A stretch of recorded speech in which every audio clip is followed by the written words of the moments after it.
భట్టి విక్రమార్కతో భేటీపై వివరణ ఇచ్చారు మునుగోడు ఎమ్మెల్యే రాజగోపాల్ రెడ్డి.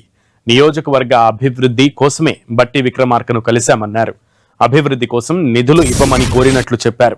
ప్రజాభవన్ కు వచ్చేసరికి అక్కడ కొండా మురళి ఉన్నారన్న రాజగోపాల్ రెడ్డి కొండా సురేఖ వ్యవహారంపై అధిష్టానం నిర్ణయం తీసుకుంటుందన్నారు. అధిష్టానమే తీసుకునే నిర్ణయమే ఫైనల్ చేస్తుందన్నారు.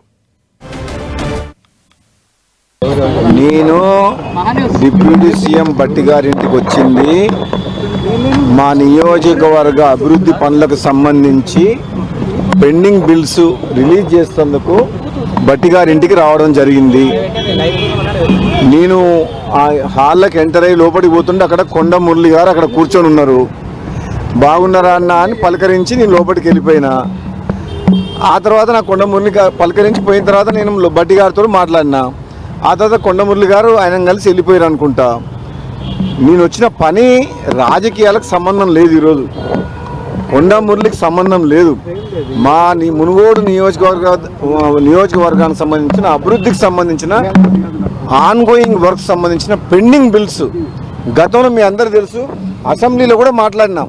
మా ఎమ్మెల్యే నియోజకవర్గాల్లో పెండింగ్ బిల్స్ కాంట్రాక్టర్లు ఇవ్వకపోతే పనులు ఆగిపోతున్నాయి అని చెప్పి అన్ననా అసెంబ్లీలో. ఆ పెండింగ్ బిల్ల గురించి నేను రావడం జరిగింది తప్పితే నేను రాజకీయంగా గురించి కానీ వేరే అసలు విషయాలు నేను భట్టి గారితో మాట్లాడలేదు.